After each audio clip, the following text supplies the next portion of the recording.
mean scared. Test into hours, watches.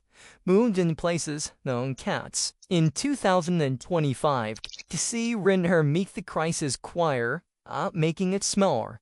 A bot looks fixed, a station is calmer. And the soy feels over. What the places visit Boldy is motion, and motion breaks routine, sleep, and recovery. To understand what really changed, you have to follow the movement the camera never does. When vanishing is not a mystery, but a method. A city can change what you see without changing what is true. That is the first thing you have to hold on to, because the street is not a full census, and your daily route is not a full map. When people say homelessness is vanishing, they usually mean one specific thing. The most visible version of it is shrinking in the places the most people notice. That difference matters because it changes what everyone believes is happening. If you drive the same route to work and the usual cluster by the same corner is gone, your brain reads that as progress. It feels like a solution. It feels like someone finally did that. But a city does not need to solve homelessness to create that feeling. Who needs to move homelessness away from your mind's eye? And there is a deeper layer. Visibility is political. The more a situation is seen, the more pressure builds. So the quickest way to reduce political pressure is to reduce what can be seen. That can happen through help, through harm, or through a mix of both, depending on what the city chooses to prioritize and how fast it wants the change to happen. When you look at the last few years in the biggest city in the United States, you can see why the word vanishing catches fire. A crackdown in one place can make the whole area feel transformed overnight. A new pattern of patrols can make a station feel common by the end of a week. A single cleanup operation can turn a notorious stretch into an empty one by sunrise. For a viewer, for a voter, for a resident, that looks like the problem is shrinking. But it might be shrinking in only one way. Shrinking in the places where the camera goes. If you want to understand whether the city solved anything, you have to stop thinking like a commuter and start thinking like someone who has to exist in public space every night. Then you see the real question, hiding into the first one, is not just where did they go, as what pushed them, what pulled them, and what price did they pay to become less visible. The first layer is perception control. The next layer is execution. Shifts in public space rarely begin with housing keys. It begins with removal, logistics, the sweep effect that makes a block look fixed. It usually begins with complaints, and complaints are the fuel that turns a local discomfort into an official response. People notice a row of bedding, a cluster near a storefront, a structure under scaffolding, and they start saying the same words to each other. It is getting worse. Maybe some of those concerns are about safety, maybe some are about sanitation, maybe some are of that fear. And maybe some are about the simple fact that nobody likes to see visible suffering outside their front door. The motives can be mixed, but the result tends to be the same.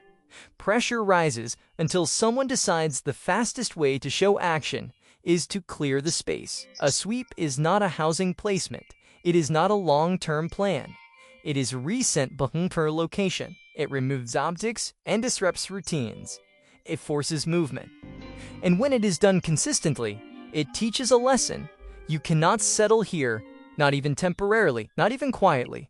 That lesson spreads without a press release. People learn it through repetition. An outreach team arrives with another agency. A sanitation truck arrives. Property gets bagged. A person is told to move. Lawn. The black looks better. Complained feels heard. Then the story ends for the public. Because the public does not follow what happens next. What happens next is where the vanishing begins. The first destination is rarely a stable one. It is another corner, another doorway, another area where foot traffic is lower and enforcement pressure is slower to form. The second destination is often the hours no one watches. If the person can't remain in the place during the day, they drift to a place they can use at night. If a person cannot remain at night, they drift into motion. That motion might mean working until exhaustion, riding trains at the end of the line, or staying awake to the first light, because sleeping has become a liability. Not saying it will often say that outreach is offered during these alterations, and sometimes it is. Sometimes people accept, sometimes people refuse. Sometimes it exists only for a night. Sometimes the shelter system offers a place that is far from work, far from family, and far from anything that feels safe. And sometimes what looks like refusal is actually a calculation. Take this bed and lose the routine that keeps you employed, or keep your routine and take the risk of another sweep tomorrow. This is where the public argument gets stuck. One side says they were offered HUC. The other says they were displaced. Both can be true in the same week. The crucial question is scale. Is the city creating exits, or is it creating motion? Because motion creates a kind of disappearance. A cluster that was once stable becomes scattered. A person who was once visible becomes someone you see at odd hours. A problem that was once concentrated becomes a problem that is everywhere and nowhere at the same time. That is why suites can make a city cleaner without making a city healthier. They can also make a city harder to understand, because more people are pushed into movement, the less anyone can track what is happening. The public reads that as improvement. The system reads that as reduced in cities. And the people being moved reading as a message. Stay unseen or pay. But a city does not only push people off sidewalks, it also pushes them out of the most visible indoor public space in the entire city, the place where people used to sleep because it was warm, lit, and predictable. The underground pressure valve, where visibility gets managed. When you cannot exist comfortably above ground, you look for cover. A train station offers heat in winter, shade in summer, bathrooms that sometimes work, and crowds that can make a person feel less alone. It also offers something else, a kind of camouflage. When you are surrounded by commuters, you can disappear in plain sight. That is why public attention always returns to the transit system. It is the stanch or the city's daily life, and the city's deepest instability collide. When people talk about homelessness getting worse, they often point to stations. When people talk about homelessness vanishing, they also point to stations. The transit system becomes the mirror everyone uses, even though it is not the whole story. This is where things get complicated, because the underground system can be both a refuge and a danger. Some people are safer there and an danger-laden street. Some people are more vulnerable there than anywhere else. Some people are dealing with crises that make stale routines hard. And the city has a real interest in reducing harm, and place where mean appeal casts through. So the question is not whether the city should intervene. The question is what kind of intervention is happening and what outcome it produces. If we do meet someone and connects them to a stable place that stacks, as not vanishing, as progress. If a team meets someone and moves them along to restore the appearance of order, then it is vanishing by displacement. If the system simply becomes more uncomfortable to sleep in, people adjust. They sleep later, they sleep earlier, they sleep in shorter bursts, they ride longer, they exit into places that are less monitored. The station looks cleaner and the problem seems smaller, but the human being has not stopped existing, and movement does something important. It breaks the public's ability to follow the story. If you see the same person every day, you'll learn their face. If you hear only once late, you stop thinking of them as part of the matter. You never see them and you assume they're gone. But gone can mean many things. It can mean shelter. It can mean jail, it can mean a hospital, it can mean a different borough, it can mean a different train line, it can mean sleeping in places where you do not look, it can mean becoming invisible on purpose. And that brings us to the most confusing part, the part that turns a simple question into a fight. What does homeless even mean in the official story? And who counts as missing when people say they vanished? If this panel sounds familiar, people vanishing from your block, your train line, or a nearby shelter drop what you're seeing. Is it quieter because things got better or just less visible? Your cons help show this is pulling out real life, not just in say reports. If you want more of these breakdowns like this video and subscribe. It helps the conversation see pie. the category split that makes people disappear on paper. A person can vanish without moving an inch if the category you use to describe them changes. That is not just semantics, it is how systems tell the story of a crisis. Most people imagine homelessness as one thing, sleeping outside. But the reality is layered. Some people sleep outside every night. Some people cycle between outside and shelter. Some people stay temporarily, friends or family, in crowded conditions. Some people live in vehicles. Some people sleep in places that are technically indoors but not housing, like stations, lobbies, or stairwells. Some people are in shelters that are meant to be temporary but become long-term by default. And some people are in a kind of limbo. They're not counted by anyone consistently. When a city talks about homelessness, it often splits the story into shelter and unsheltered. That split can create the illusion of vanishing. If more people enter shelters, the street might look emptier even if the total number of people without stable housing is not shrinking. If people are moved out of high visibility spaces and into lower visibility spaces, the street might look emptier, even if the unsheltered number stays the same. If the city changes how it counts, or where it counts, the story can swing out the reality swinging the same way. There's another layer that makes this year feel especially confusing. The shelter system has been under enormous strain from multiple pressures at once. When shelter capacity is strained, the system becomes less predictable. When the system becomes less predictable, people avoid it. When people avoid it, they become harder to track. And when people become harder to track, the public starts filling the gap with speculation. You'll hear people say, they must have been sent somewhere. You will hear people say, they must have been removed. You will hear people say, they must have been housed. Sometimes each of those things is true for different individuals.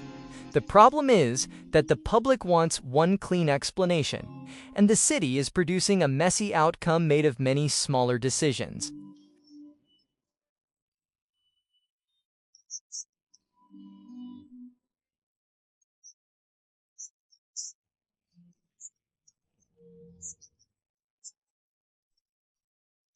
Living in overcrowded apartments, taking night shifts so they can rest in odd hours. In expensive cities, that category can be huge, and it can expand quickly when rents rise faster than wages. Those people are not visible, but they are not safe either.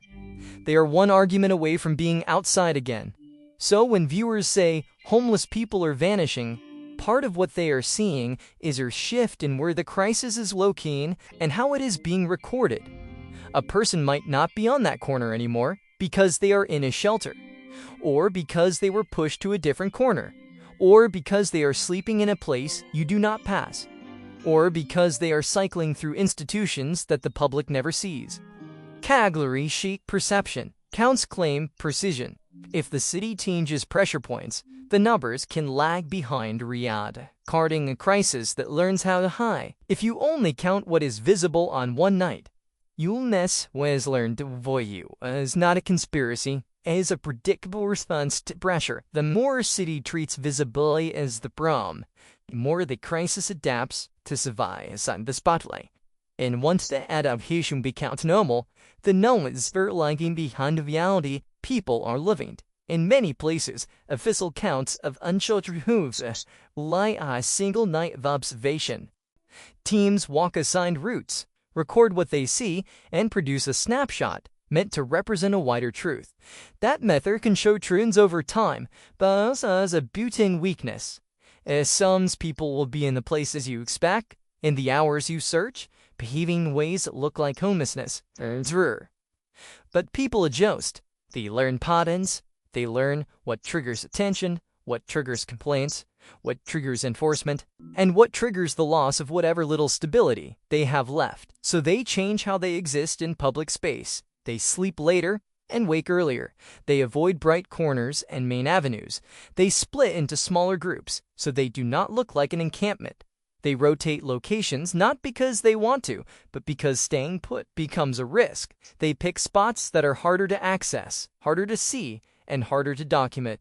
To tuck themselves into the order to the sea's infrastructure undercover, behind barriers, near spaces that feel temporary enough to pass unnoticed. Some people sleep sitting up so they look like they're waiting, not resting. Some keep their belongings mail so they can move quickly. Some hide their bedding during the day and rebuild it at night. Some spend late hours mooshing and only rest in fort bursts, because deep sleep in a visible place can mean waking up to warning, a summons, or a cleanup crew. Each of these survival choices makes a single night count less complete, not because the counters are bad people, but because the situation is no longer static enough to be captured cleanly. This is where public confusion starts feeling like a mystery. The count says one thing, the street feels like another. Residents say their block is cleaner. Outreach workers say people harder to locate. Then a video appears showing a place that used to be crowded now, looking empty, and people share it like proof that the crisis disappeared overnight. That kind of clip travels fast because it matches what people want to believe, that the city finally fixed something. But also prickers fear on the other side, because emptiness here raises the question of where the pressure pushes people next. Geography makes the illusion even stronger. A city this large is not one city. It is many cities layered together, each with different enforcement levels, different complaint cycles, and different visibility. A shift in one heavily traveled district can feel like a citywide change because millions pass through that one area every day. A crackdown around one major hub can reshape what people think is happening, even if other areas quietly observe that displace.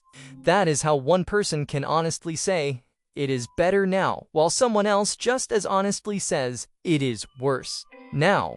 And both are describing real changes in their world. But invisibility is not neutral.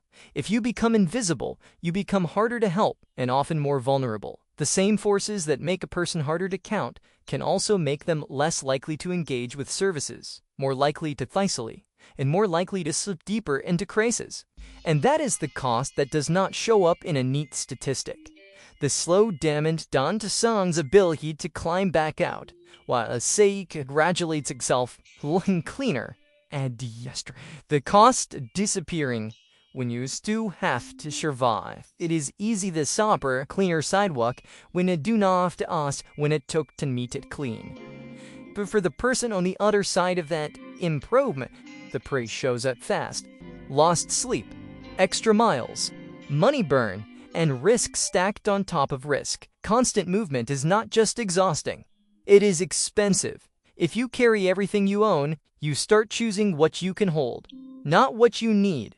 If you depend on public transit to stay warm, to rest, or just to exist without being questioned, you end up spending money you do not have.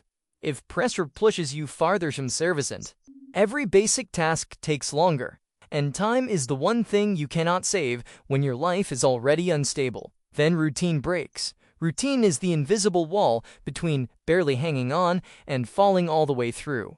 A reliable waking time, a place to charge a phone, a way to keep documents dry, a spot to clean up enough to keep a job. When visibility pressure disrupts that, the damage looks small until it is not. A missed appointment becomes a lost place in line, a dead phone becomes a missed call, a lost identification card becomes a closed door at exactly the wrong moment. And the fear becomes a shackle. Where can I rest without being noticed? How long before someone complains?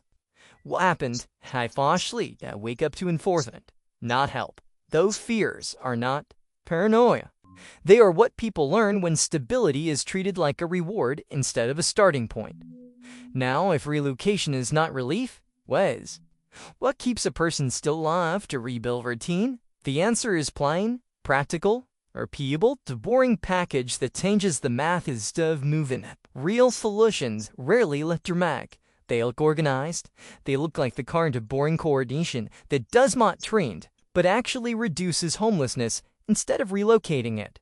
And it starts with uncomfortable truth. People cannot climb out of instability, being forced to emotion. The first piece is real stabilization. Low barrier places where a person can sleep without being punished for failing perfection. Home D1. Sites that are managed, not evaded. Rules that protect safety, not making the space unusable.